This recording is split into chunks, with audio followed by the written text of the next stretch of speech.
All right. If you want to go ahead and get started, Stephanie. Okay, so I just want to welcome everyone back. For those of you who don't know me, I'm Stephanie Hines. I am a member of the Faculty Senate Inclusion and Diversity Committee. And on behalf of the committee, I want to thank you so much for coming back today on a Saturday and giving us your precious time. Today, we return to this challenging work.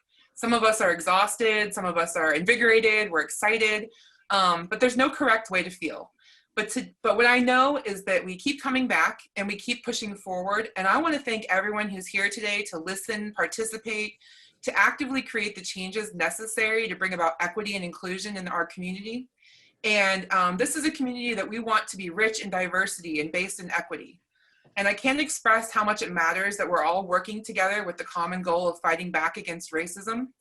So today I'm very excited. We have the immense pleasure of being joined by Dr. Hillary Potter, who will be formally introduced by Dr. Lori Andrus in just a moment. Dr. Potter will give us her witness statement and participate in a Q&A session. And then we'll have a short breakout session for you to review your work, and then there'll be a presentation. I'm just so excited to have everyone today, and once again, I want to thank you for taking out your time on a busy week and Saturday. Thank you so much. Thank you, Stephanie. I'm going to move into a statement that will introduce Dr. Potter. Good morning, everybody. This section of our program is going to focus on our concept of witness. It was one of the key ideas that supported this summit. And so I'm going to take a few minutes to highlight what we meant when we came up with this notion of witness. Let's think about what it means to bear witness.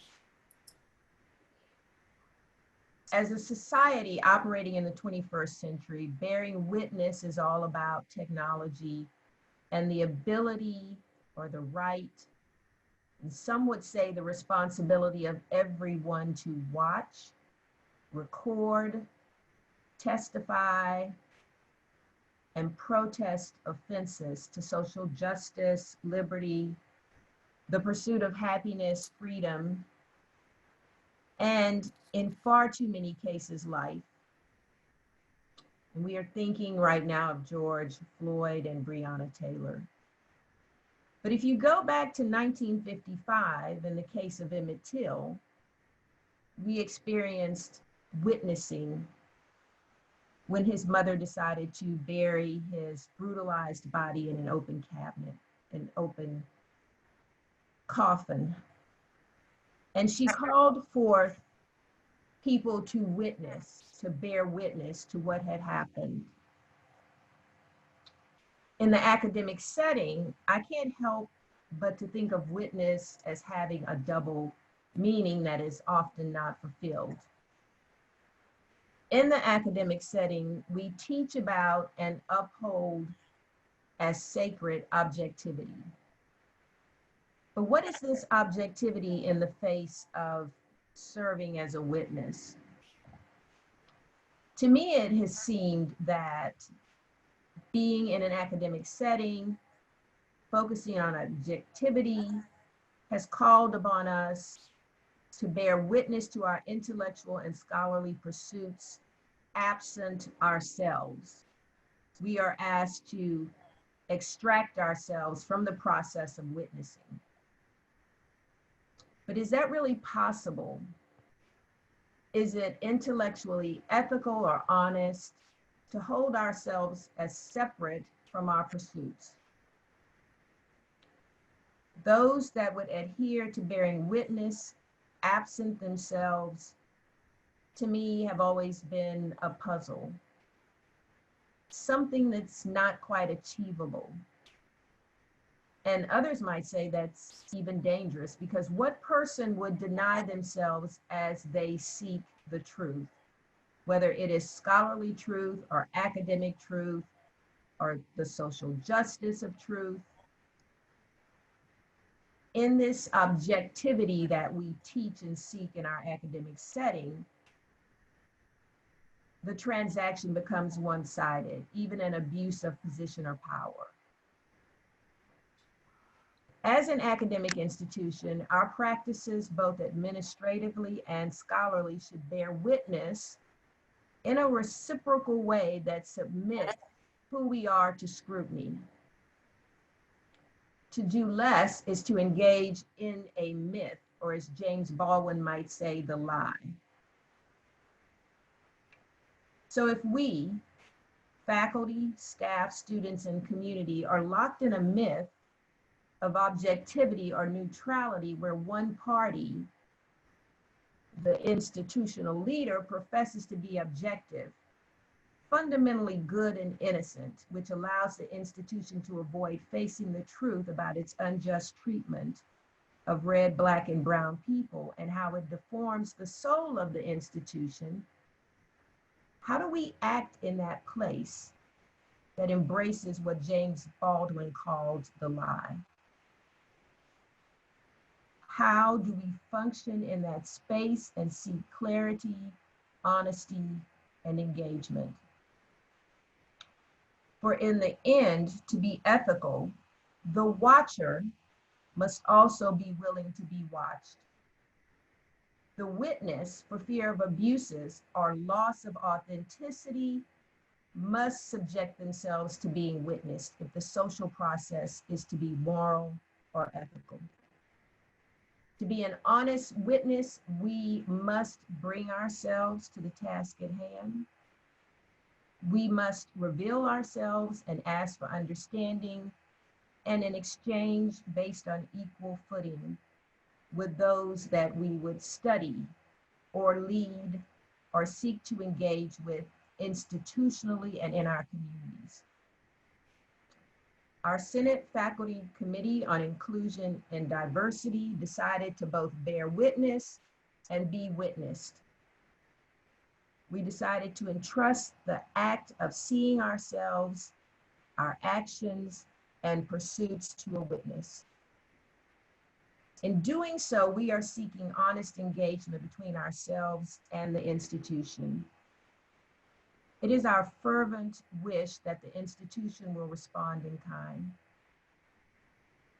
So it's my pleasure this morning to introduce the first witness for the Senate Faculty Committee on Inclusion and Diversity, Dr. Hillary Potter. Dr. Potter is an African-American, a descendant of US enslaved Africans, and a Black feminist criminologist and social scientist. She serves as the Associate Dean for Inclusive Practice in the College of Arts and Sciences and an Associate Professor of Ethnic Studies at the University of Colorado Boulder.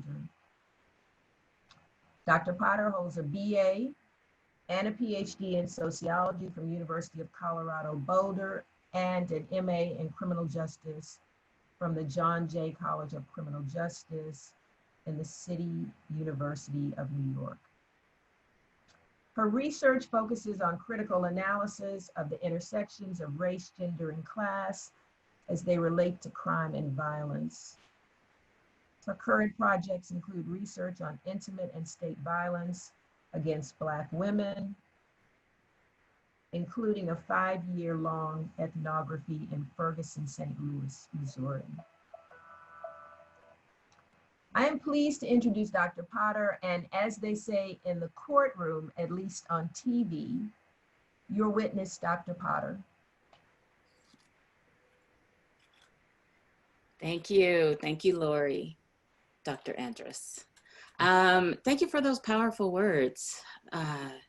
That's amazing. A lot of times we're involved in these scholarly pursuits, and we don't hear such compassionate words, right? We go straight to more stringent scientific wording. So it's really good for me to hear that and to hear your opening for today's work, especially on a Saturday. So I am going to do a screen share here. Give me one moment.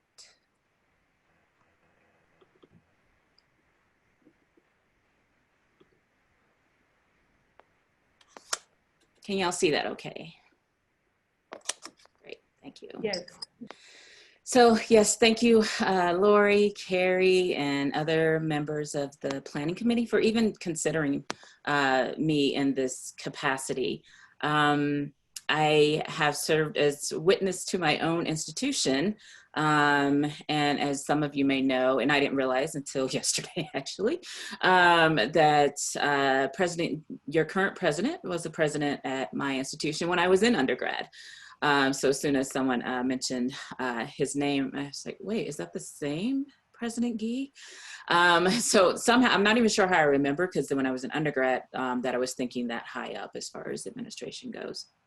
But as I said, I've served as a witness at my own institution, and I'll talk briefly about that in the context of the work you all are doing at the end of my presentation.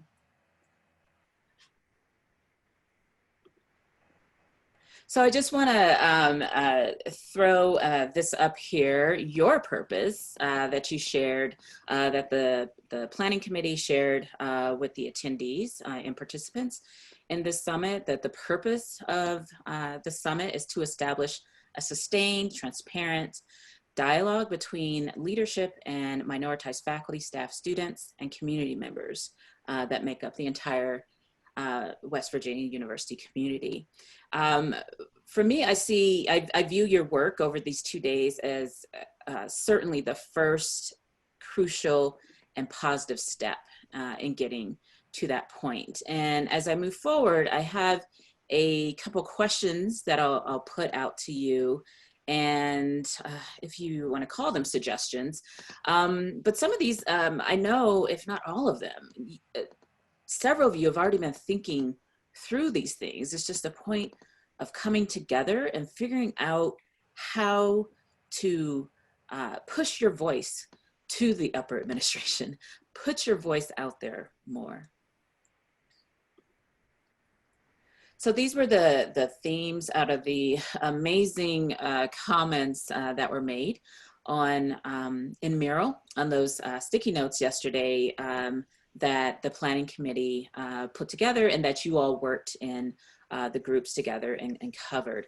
And these tend to be themes that we see across institutions of higher education throughout the country, throughout the United States. So retention, recruitment, and promotion of faculty, staff, and students. And the promotion part for students would be progressing them to graduation, both undergraduate students and graduate students.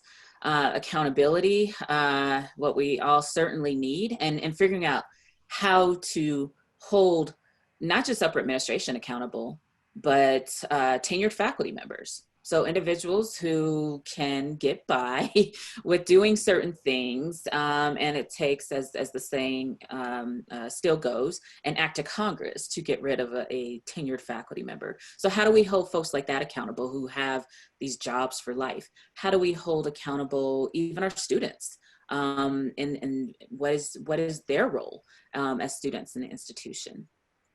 So accountability with regard to reports, so that transparency aspects of what an institution of higher education should be providing to its constituents, to its community members, especially if it's a public institution, right? What types of reports should be made accessible to the community members.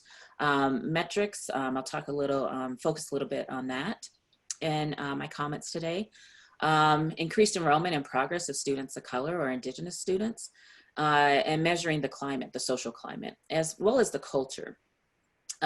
Metrics of success, enforcement of policies and laws and training, issues and engagement in the surrounding community. So important for all institutions of higher education, and more so for certain ones, particularly if you're in communities where it is more so a college town or the university is a significant part of that particular community. So if you think of places like New York City, yeah, it's going to look a little different for the relationship between the City College or Columbia University and its relationship to the community. But even in situations like that, you can consider, for instance, Columbia University, it's right next to, or maybe in Harlem. And so what is its connection to its community? So this is always important. And I was so happy to see that you are considering this, because sometimes we do isolate ourselves even more so. We have all these isolations and silos within our universities, but oftentimes we isolate ourselves from that surrounding community. And then visible and invisible hostilities and intentional micro and macroaggressions. Sometimes what we want to say, particularly if we're talking about racial microaggressions and macroaggressions, we just want to say that word, racist acts, right? Or if we're talking about other forms of micro or macroaggressions, such as sexism or genderism, any LGBTQ phobias and the like. So sometimes we want to be more intentional even about saying what we're referring to, and that even microaggressions, it's an act of racism, right? If it's racial microaggressions, or it's an act of sexism, if it's a sexist microaggression. So these, again, these are themes and areas that that we all struggle with across this country in our institutions, our educational institutions. So what I've done over the next few slides is pulled out 3 of the quotes, and then within some of these areas on some of these slides, there are a couple other quotes that I will mention that come from those sticky notes in the Mural board or the Mural app. So this is the first one that I wanted to speak on is DEI still an appropriate term? Such a relevant and important question for us to think about, because how important language is for us. Language is important. Language matters. The terms we use, the words we use matter. So first of all, quickly, before I show you my other things that I have here on this slide, the term diversity. So diversity, equity, and inclusion is definitely a welcome change to diversity, right? So when we use diversity by itself, when you talk about a diversity statement, when you talk about a diverse hire or a diversity hire, adding in equity and inclusion is so welcome in this work that many of us are passionate about and that we do, whether we're getting paid to do it or whether we do it just because we must do it when we work in these various spaces, whether working for money or voluntarily. However, we started to see that diversity, when we use just diversity, all it meant was, oh, great, we were able to hire a Black faculty member into this STEM department that's woefully underrepresented when it comes to Black scholars. Okay, check the box. And someone had that on one of their Post-its, right? Okay, check. And then what happens with that Black scholar when they enter into that STEM department? So we'll say, for instance, chemistry, Department of Chemistry. When they enter into that department, are there inclusive practices being engaged in? Are we making sure that the scholar is being welcomed? Are we making sure that the scholar is not being the one expected to do all the diversity work? Are we making sure that everyone else in the department is up to speed, or whatever word we want to use for that, is knowledgeable and engaging in inclusive practices, right? And in this welcoming environment, because it's so pointless if we just focus on just diversity. We get these folks in, what happens to that retention piece? And again, these are things that you all have already grappled with. It's what we grapple with at my home institution, where we have done better over the years at my institution to bring in more so-called diverse faculty, right? So underrepresented faculty, including even white women in particularly in our STEM or natural sciences departments. But we've done better over the years as far as retention and the social climate issue. but it's still something that we struggle with because we do, particularly for our Black scholars and then some other scholars of color, as far as keeping them, right? Because we haven't done the best job. Again, we've made strides over the 3 decades that I've been involved with the institution, with the University of Colorado Boulder. But we need to do so much better in making sure that we are not only addressing the social climate, but changing the culture, right? And so it's really important too that we differentiate and that we use both of those words. And I can talk later about that as well. And so, unfortunately, we've gotten to this point, especially in the past few months, especially since, unfortunately, in response to the brutal death of yet another Black person by the police. So since the end of May with George Floyd's killing, that it feels like even more so, DEI has become a platitude. Right? As you see my little screenshot of dictionary definition there, a remark or statement, especially one with a moral content that has been used too often to be interesting or thoughtful. And so it seems like DEI, or diversity, equity, and inclusion, has seemed to have lost its impact. For many institutions and situations, the term has become standard buzzwords that organization leadership mention in their communiques, but many of these organizations do not act on these words, and thus delegating it to a platitude. There was an interesting meme I saw. I don't know how long it's been around, but I saw it around early in the summer. And it was someone up on social media somewhere. Someone put up, it was on Twitter. They put a question out. What is the equivalent to thoughts and prayers in the university or in higher education? And then someone responded, diversity and inclusion, right? Meaning that, you know, it's great. You know, these are great words. These are things that we should be considering. These are terms and concepts that we should have in our vocabulary. But what are we doing beyond that? And so upon deciding your goals for your collective work that you're doing at WVU, consider assigning or appending new language and terms, oops, sorry, I have a typo in there, to or for your work, for example. And and this goes to what I was talking about, I just don't have it on this particular list, being more intentional about the words we use, being more specific, like when I gave the example around microaggressions, just say it straight out, racism, right? You can call it subtle racism if you want, but racism nonetheless.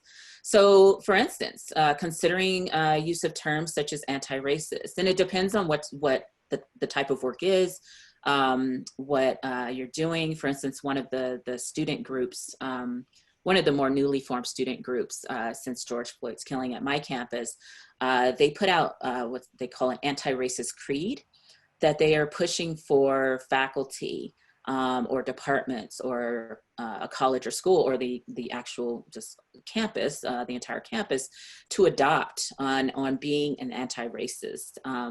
And for some folks, even folks who are champions of DEI work, you know, there's some discussion around that. And for faculty members who've been doing this work for a long time, like, so how to, you know, about including that in their syllabus because they've already been doing the work, but at least it's a mechanism, it's a tool, and it's pointed by using that term anti-racist. A couple others, social justice, which you all are obviously already using, but one of the terms instead of DEI that I've been using more frequently as of late is Jedi. One, it just sounds really cool, and it's one syllable less than DEI, so it's a little bit quicker to say, and it includes justice in that, not just equity, diversity, and inclusion. And justice, social justice, racial justice, you can swap out justice, or you can encompass, if you're defining social justice, as all those things within it: racial justice, economic justice, public health justice, etc. And so just, you know, still using terms like equity, diversity, and inclusion, but adding on, so appending the terms. greater use of intersectionality. Now, I won't go into it too much here. A lot of my work is on intersectionality, and doing that even before using that term myself, like many Black feminist scholars have done. And what we've seen is that intersectionality has also gotten to that space where it can be this buzzword that people throw out there, but are they really doing the work? Whether the work is in their scholarship, whether the work is in their how they engage with other people in a particular setting, such as a university. And then also for those of us who are intersectionality scholars, the misunderstanding by many of what intersectionality means, how people use the term. I just heard this in a meeting yesterday morning of how it was used. The way in which that person was using the term intersectionality, they didn't factor in the power differentials that you must have when you use the term intersectionality, when you are addressing that concept. They were just referring to it as though, we are all of these different identities, but not including the power aspect of it that must be there. Social climate and social culture, or culture. Those are words that you can increasingly use and incorporate, and not just, again, as I mentioned before, maybe not just climate, but also culture, because climate can be seen as this surface type of like, okay, I'm going, or PC, right? Because that's that term, politically correct, has also gotten a bad rap and become like a buzzword or platitude.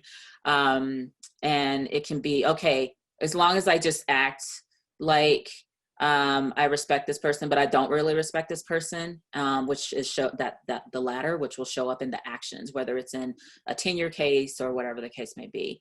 And so to go deeper and broader and further than changing social climate is to change that culture. And obviously it takes a lot of work to change a culture. This one is really even more than anti-racist, anti-white supremacist. It's pretty bold term, but this is also a term that can be incorporated into some of the work, and being intentional about the work that's being done. Same with decolonial or decolonizing, right? So those last two are they tend to be more controversial. They tend to be more in your face, but sometimes, depending on the situation, and that's for you all to determine, these are terms that could be used in certain contexts. So another comment that was made in the sticky notes on the mural board was lack of examples of what DEI success looks like.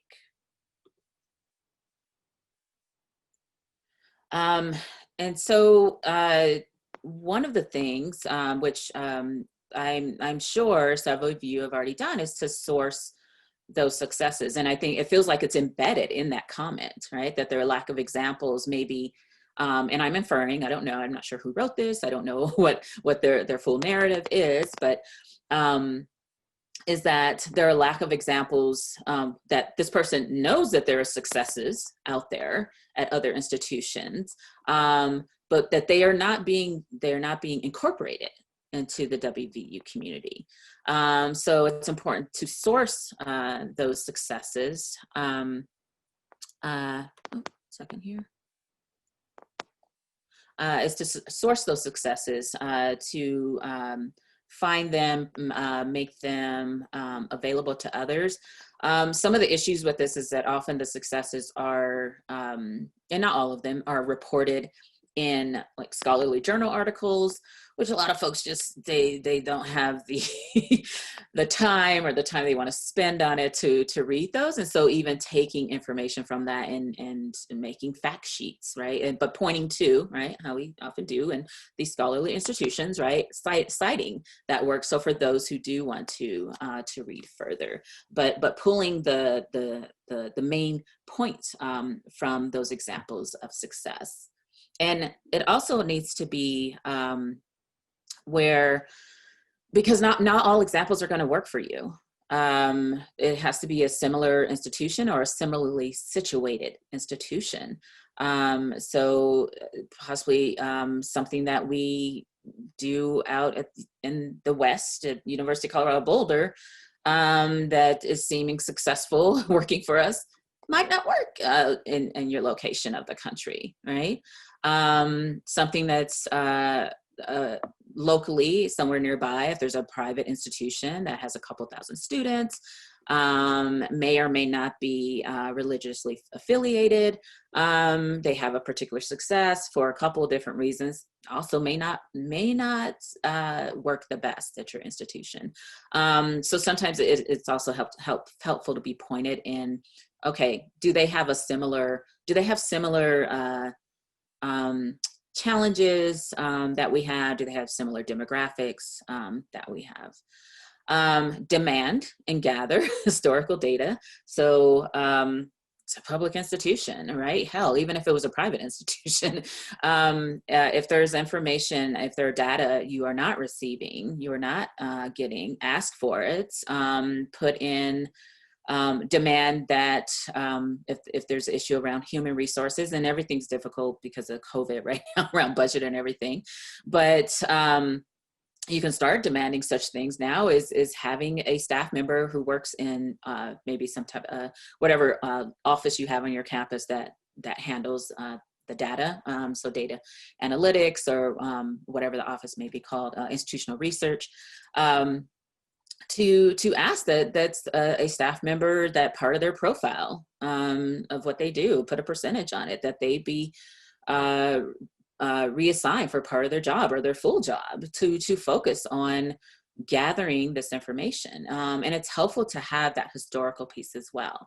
So for example, recruitment, acceptance, and admissions data for Black students. And that's just a very specific example. And I just thought of it because a few days ago, a fellow professor at my institution, he presented to a group of us of something he'd been working on for 10 years.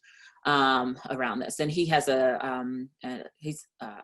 connection to our athletics department, and he's done a lot of work with that. He does work in like critical sports studies as well, and so he had already been working on this and comparing like why is the recruitment of Black students around excellence when it's in athletics, but not when it's in academics. And then our move at CU Boulder to where a lot of the recruitment has been out of in-state and out-of-state, has been at these pretty elite schools, either a public school situated in a high-income neighborhood or private schools across the country, and where we see mostly white students in those situations. And so this information, so I'm trying to help him get this information more out at our university. He says he's provided reports to our chancellor, that's the head of our campus.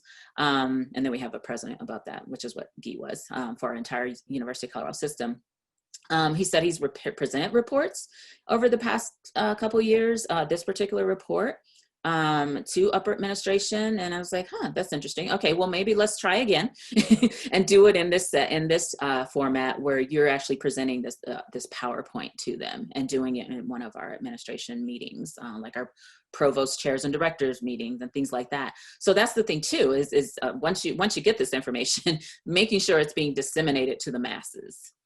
And then you can get more traction in that way. And then also just too, because we are, whether you're a faculty member or you're a student or you're a staff member, we're all in this institution of higher education, and many of us are embrace, I want to see the evidence, right? So evidence-based. And so put that evidence out there. And sometimes it has to be like that report that I was mentioning of my colleague.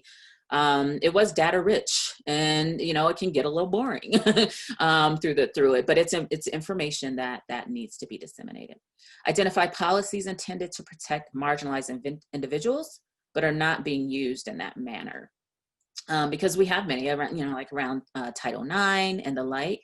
But how are they maybe being harmful instead? Another example I can give you, and I'm sorry to just give you all the ones from my institution, but recently it's called our Office of Institutional and, it was previously called our Office of Discrimination and Harassment, so I'm still, even though for years, getting used to it, but it's our compliance office, and it's Title IX is situated within that, and that's where you would make a complaint if you have there or someone on your behalf, if you're a manager or reporter, like all our employees are, and like how it is situated across the country. A complaint if you were discriminated against because of a protected class, right? So race, gender, and so on. One of the things that they recognized, and they changed recently based on a lot of feedback from many of us, was that providing, and oftentimes, you know, like you all probably have there, a lot of the cases, they end up being unfounded, right? Because maybe there isn't that evidence there. So say if it's a person saying I was discriminated or there was some type of racial bias against me as an employee by this fellow employee or by a supervisor. And sometimes, unfortunately, those go unfounded. Then often, and particularly when it's students, but even with the staff or faculty employees, that office would tell this, oh, this is unfounded, or even before they went through the investigation. But here are some resources. Here's Office of Victims Assistance. You can go here, here, here, which on its face, it looks good. But for some of those folks, that is not what they wanted. They wanted action on the part of taken against the person who was being complained against, right? The aggressor or sorry, I'm trying not to use my criminology language. So the person who was being complained against. Action against them or against this particular entity, whether it was a department or a college, and for change to happen. And they weren't necessarily looking for counseling right, for them. And so they have figured out a better way to go about doing that. So even those types of things, because I think I believe maybe someone mentioned it yesterday about maybe you can't change, and it might have been my meetings kind of collapsed too, so my apologies for this. Maybe you can't change that entire policy, but maybe you can change some of the practices within that, right? Think about what are some things that can be changed within that. So moving on, identify efforts that have seen DEI success, but may have been thwarted by the larger university structure. And I put siloing in quotes because I don't think it's technically a word because it came up with the grammar error on it. So that siloing of work, and you all have already talked about this as well, as far as that need to know what's going on across the campus and all these different entities of this DEI work. Build on existing and recent work, such as the May 2020 report authored by Lori Andrus and others who were part of the Inclusion and Diversity Committee of the Faculty Senate. Assess if the newly established action-oriented working groups that were established over the summer are inclusive and are going to be impactful. So when I look at it, when I look at your website and I see who the committees are, I'm like, wow, it looks super inclusive. But is it really, right? Are you all still concerned about that? And we're going through the same thing. We had a diversity plan that was sitting on the shelf for a new diversity and inclusion plan sitting on the shelf for over a year. And then, George Floyd was killed. Chancellor decides to go ahead and move forward with it. Part of it was this implementation committee. And so I was put on that committee. But even though I was put on it, and some folks who I know are Jedi champions at my university were put on that committee, myself and others, including a lot of the activist students, took issue with the representation of it and how all the individuals were selected. So even though, on its face, it looks like a great action, it looks like a great task for us to do and for things for us to tackle, there's still issues around who actually has been brought to the table. Upon consensus of what Jedi success should look like, develop a WVU-based metrics of success, right? Again, going back to a lot of the things we do, they do need to be specific to that particular institution. And being sure to buck at least some of the tradition in the academy and the university and reimagine an institution that's more fitting with our current realities. So of your community, of the country, of our global society. That's one thing with the legal profession and higher education and even K-12 education. We're just so not wanting to let go of these traditions. The thing about that is anytime you're doing Jedi work, a job like mine, my associate dean position, in meetings I'm in, people will fall back on, well, but we've been doing, this is how we've been doing it. This is what we've been doing. And I'm like, well, then my job is obsolete. I am of no use to you here. If you aren't going to think about how we need to buck tradition, how we need to think differently about whatever it is, that particular initiative we're engaged in. Okay, so another quote, the third and final one that I will highlight specifically from the Merrill sticky notes. These are not solutions. Actually, I'm sorry, I do have another one after this, but let's do training.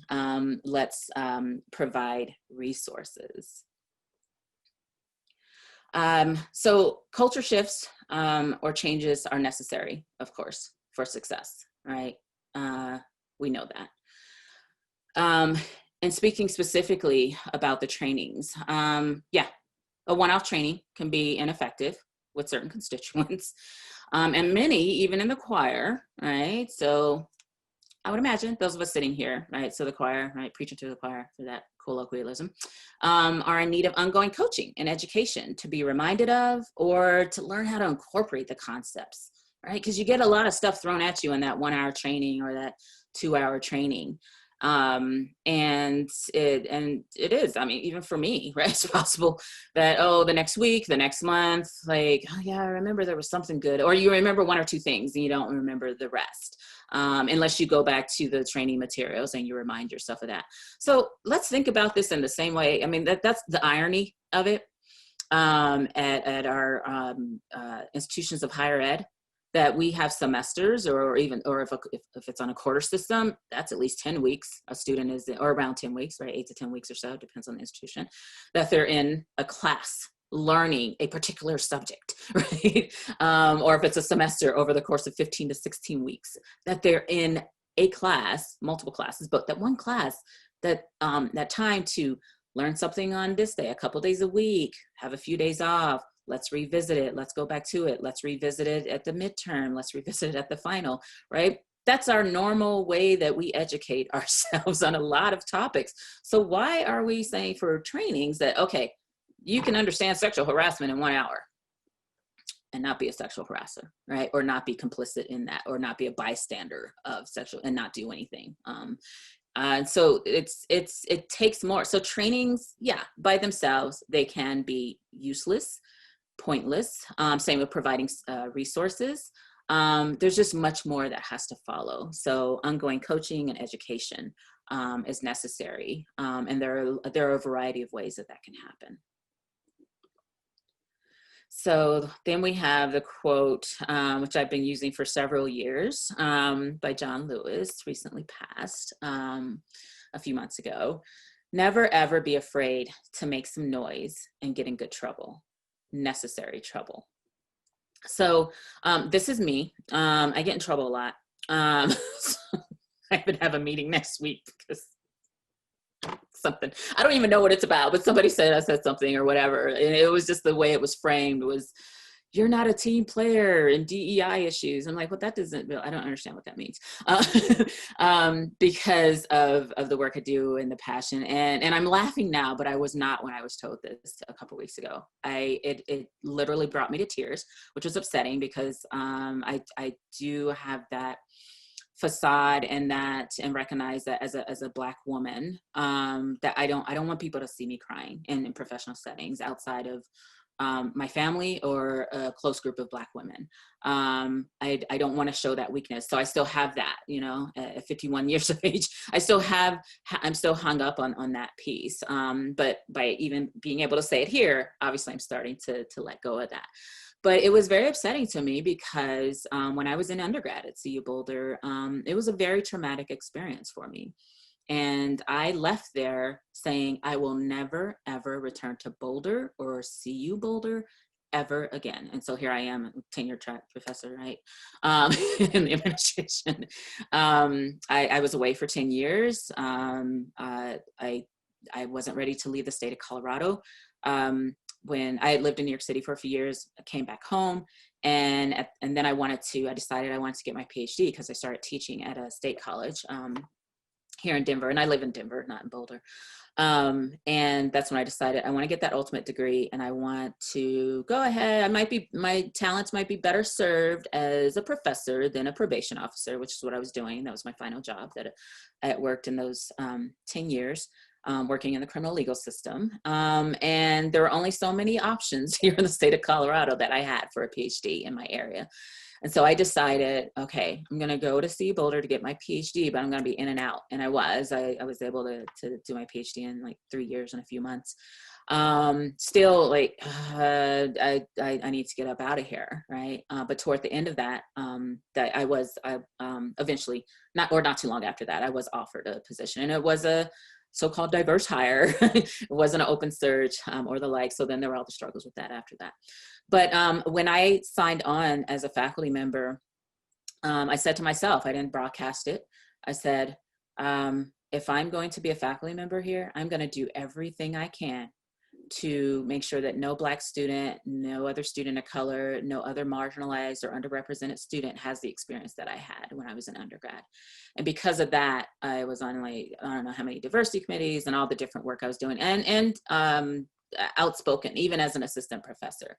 So that brings me to that, even as great as this quote is, that John Lewis had used for decades, not everyone feels they have the agency or the protection or the privilege to do this. So we need to recognize that as well. And I'm sure many of you do recognize that. Okay, I'm finishing up here. I think I saw Lori look at a clock or something like that. No, okay. I'm inferring. So one final quote that was thrown up that I just want to point out, and it's not to, many people say this and they use the term give voice, that we need to give voice to folks, particularly to those who are underrepresented, marginalized, silenced by whatever systems or individuals. However, this has been one of my things, like John Lewis had his thing, right, over the past many years, because I'm sure I said this before at some point too, but is that every individual has a voice. Even if they don't have, aren't able to speak the way I'm speaking now, in some way they have their experience, and they are able to express that experience. Even if we think of those who are developmentally disabled or challenged, right? And it is not for others to give. It is not for others to give that voice. Now you can facilitate platforms for that. You can step back and out of the way, right? Whether it's in a meeting, you're organizing a panel, like who should be on this particular panel, whether it's about Jedi issues or whether it's about just whatever, something, some kind of conference that's being held on like philosophy that the philosophy department is holding or something like that, right? Thinking about, well, who should be part of this. So there are ways that you can step back and provide access, but we all have a voice. And yes, many voices are suppressed, quieted, but we all have a voice, and we all are experts in our experience. But it's also important to remember with that, that we do need to learn of other experiences as well.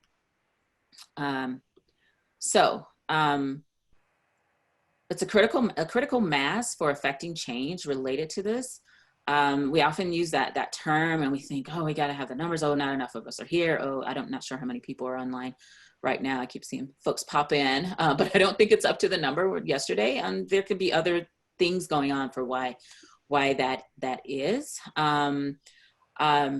But for everyone, an individual to figure out how much they can give, when they can give, for the rest of us to recognize that, okay, I'm giving 100% on this. I'm doing 20 hours a week on this, even though it's 20 hours in addition to my 40 that I'm doing for my job, or as a student for my 40 hours or whatever that I'm spending as a student. I'm spending another 20 hours, like a lot of the activist students I'm involved, that I'm connected with, including some of my doctoral advisees who are very active on these issues, even before this summer. And so trying to, work with them, like making sure you carve out time for your studies.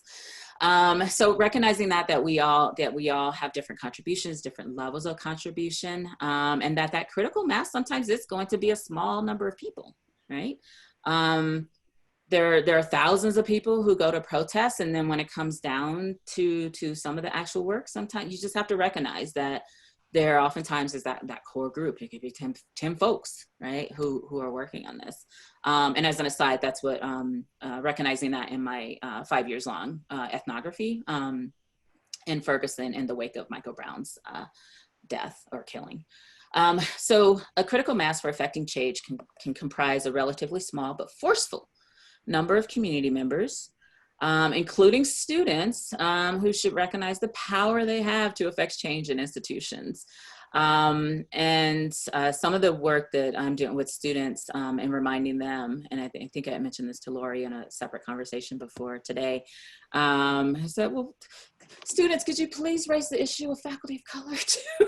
Could you speak on, could you help? Because we know sometimes your voices, and so that working together piece too, and then just even assisting, guiding students, right? Oftentimes they can, they can do their work, but to be there for them with that. But this includes a lot of folks, a lot of constituents or community members within a university. And my home department, ethnic studies, like many, probably, I don't know if it's all, but ethnic studies or some variation of that, like Africana studies or something like that across the country, were founded in the wake of protest. And so my department, it was founded like 25 years ago.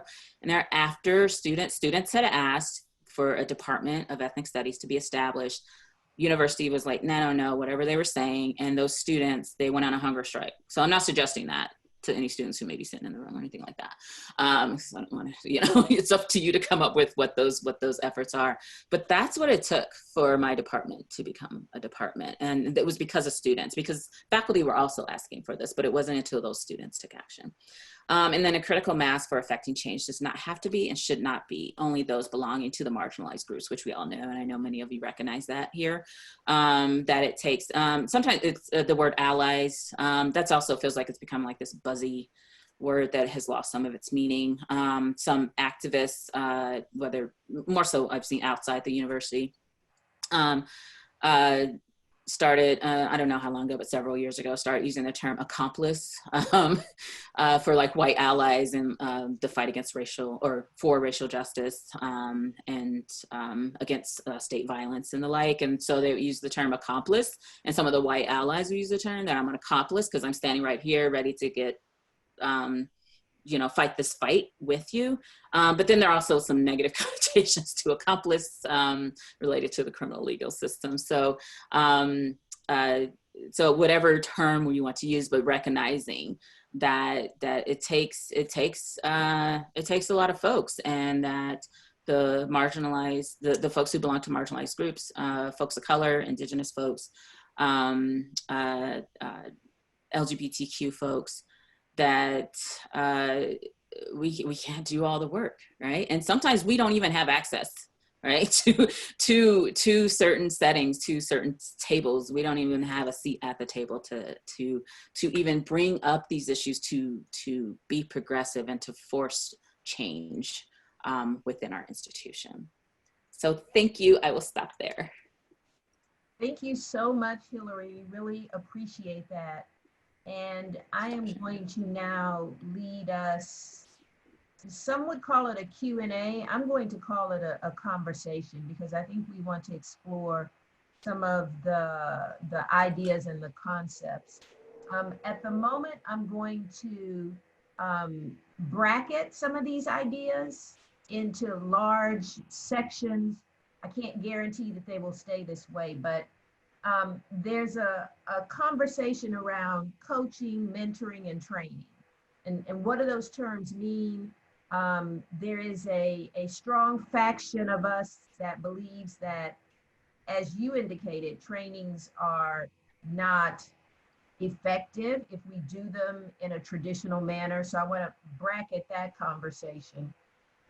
Then I want to go back to your comments about agency and autonomy, speaking up. But I want to extend that conversation to the notion of retaliation. And what do we do? How do we fight the retaliation that falls back on those people who speak up and assert themselves? The third chunk of this conversation that I want to revisit is around, again, the idea of witness. So when we started out, I posed kind of a conundrum, which is the witnessing itself, the institution policing itself. And my belief is that it's very difficult for an institution to maintain integrity and honesty if it is policing itself. But what does that mean? Can the institution create its own climate survey, cultural survey, administer it, give back the data, and present that data literally? Does that pose a dilemma in some way? Are there institutions that are better at that than others? So what does that mean when we talk about an institution witnessing itself? Is that ethical? Can that be done?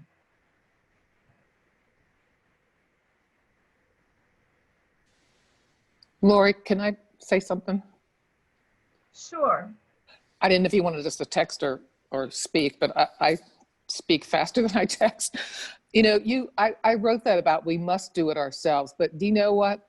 Listening to you, I think there's a huge conflict of interest, and especially with regards to like creating a cultural survey and a climate survey. There are people out there whose jobs it is to do this work and to do it objectively. And then it relieves us, it sets us out of a potential, COI with, patting ourselves on the back, using that data saying, oh, aren't we wonderful, when we aren't. And I really think that we've got to have the resources, which means the money and the teeth behind it to do this work. And that means being able to hire outside consulting firms to come in and not to tell us how to do things here at WVU, but to help hold up a mirror for us and to help us have the language and the skills to address what we need to address. Because I think you're correct, or the question, maybe it's been rhetorical, but I believe it's a huge conflict of interest that we cannot do this alone. Thank you, Sandra. I think that's a very helpful comment. It's something that we've talked about quite a bit over the last 2 years. Hillary, I'm going to ask you to respond and give us some of your thoughts, please. Oh, I thought that was a question you posed for the. No, Okay, so you may have to repeat it for me. But if I could spend my next couple seconds, Sandra Cotton, thank you for that. That's something we go back for, bringing in outside consultants, and there often is that necessity, right? So that we can think things that we haven't recognized ourselves in an institution. The other thing though to do, especially if it is a budget issue, which we're all going through right now, but even if we're not, is for those faculty or staff who are engaging in this this work around JEDI issues, is to provide them time, again, like that staff member in their portfolio. If it's a faculty member, give them a course release for that semester, have them focus on these, have particular areas that they're going to focus on these data issues for those, because oftentimes we do have some levels of expertise in this area, even within our own institutions, but we all tend to do it as extra work or part of our service, but then that service becomes this, we're definitely spending more than if it's a 20%, kind of standard service that we have at Research Ones for faculty. We're doing way more than 20% of it for our workload distribution. And so to provide us that time that we could spend doing that. So a combination of the two, I think, is useful, but recognizing that there needs to be compensation and this continuing of free labor on these matters, that we can't have that. And I have examples of some of those things that we're pushing at CU Boulder. If you're willing I think to hear those. But Lori, I don't know if there was something specific, if you want to repeat your question to me for that. Well, I think that what you just presented is close to a model that we suggested last year, where if we were unable to pay for someone to come in and assist the university, that we set up these kinds of equity groups that could assist the university in creating this climate or culture survey, so that the groups are set up and they're representative. They are staff, students, faculty, community members, leadership working together to create this climate survey. And in that way, we were seeking to ensure that there was equity in the process of creating the climate survey, recognizing that there would be budget limitations.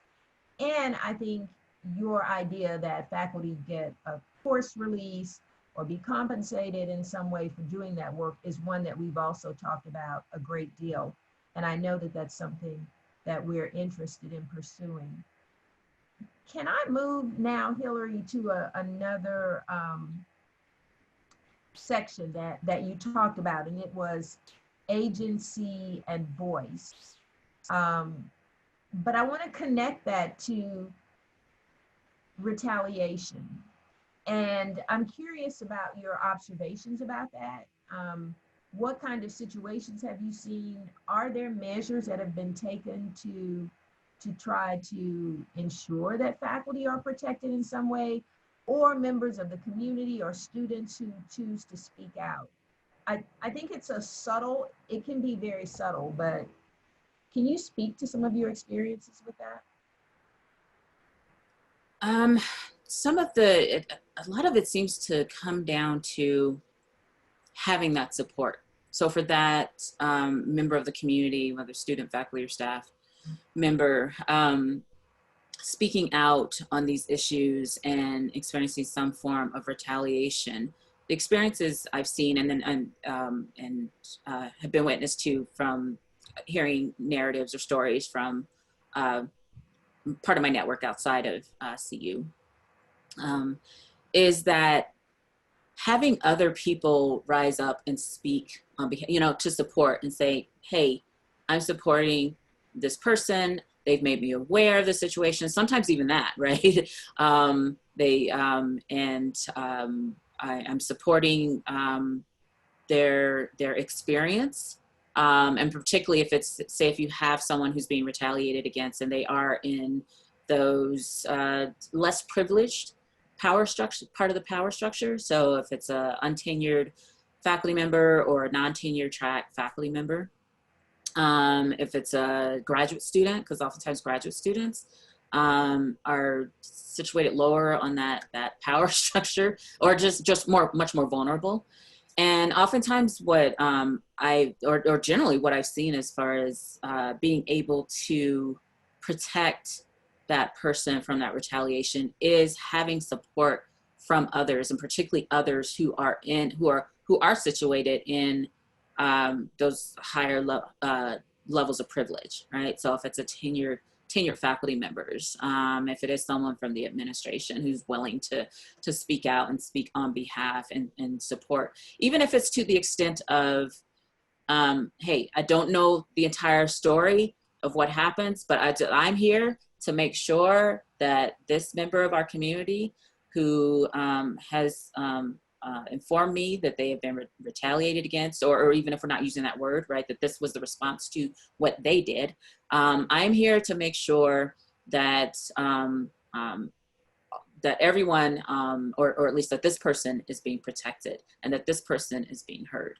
And so that seems to be, from what I, and where we are until we can get policy in better place, is having those people who are willing to, who are able to, not just willing, right, able to put themselves out there on behalf of someone else, but also not in this paternalistic way either. You got to be careful with that, right? So just don't just step in and do that, right? Making sure that you're working with that person who's been retaliated against, and working in concert with them, asking them, what you know, what can I do for you? And here are some examples of what I'm thinking of how I can support you in this situation.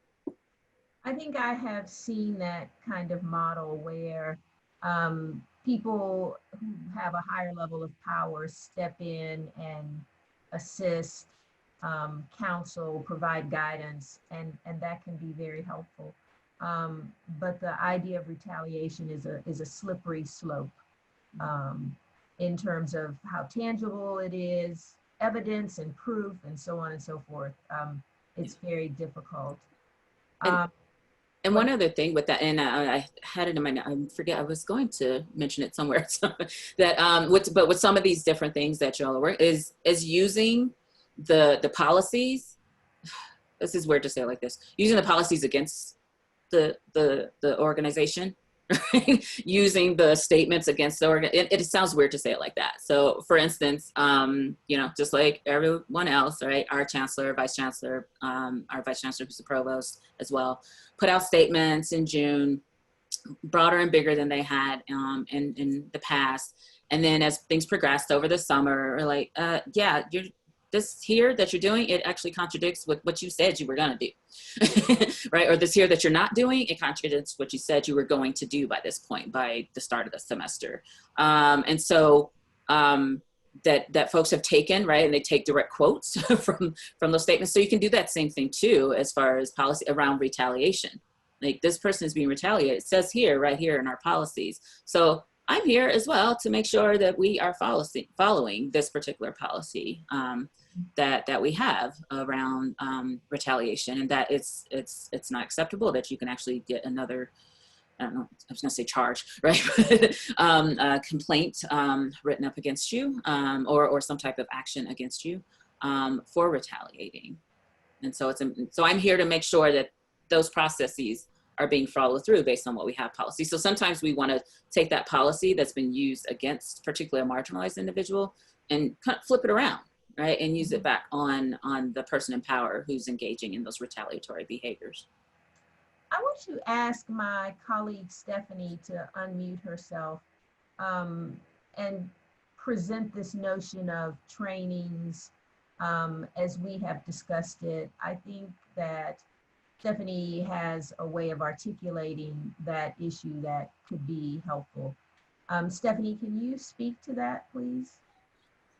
Sure, like in reference to why trainings are ineffective? Is that what you're? Yes. So I think that, so trainings have been shown to be somewhat ineffective in this realm, right? My previous experience is in corporate America, and you know, everybody loves trainings, mandatory trainings.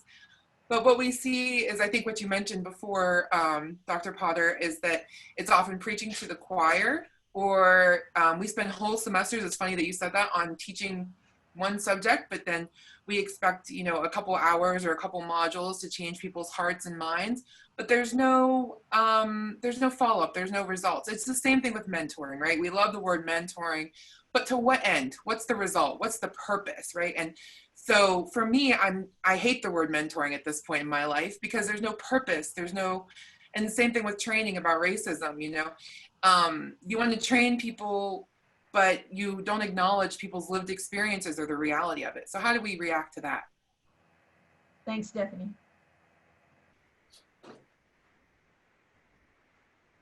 Dr. Potter, that's an open question for you to react to. Didn't realize that, Stephanie, at that time. Sorry. I'm gonna have to do better. I'm not emceeing very well. Can I interject for just a moment? Yes, Carrie, please. I just as trying to be the timekeeper, I do want to make sure that we have time for the groups to get together and present out as well. So I want to make you aware that it's almost 12:15. Yes, I'm looking at my my clock, and I was thinking about how long the groups would need. So I'm aware of that. We're going to go 5 more minutes. If somebody feels a burning need to get into your group because you have more work you want to do, please send me a note, but we're going to go 5 more minutes. Dr. Potter, in response to the training question. So some of that, again, it's working as a collective and pushing and using the platforms that have been provided. Those, for instance, those the action-oriented working groups, to make sure that's being covered in there as far as revisiting and assessing, evaluating the trainings, how they're set up, how they're meant to be followed up. You know, what type of follow-up is there? Is there no follow-up? How do we do follow-up?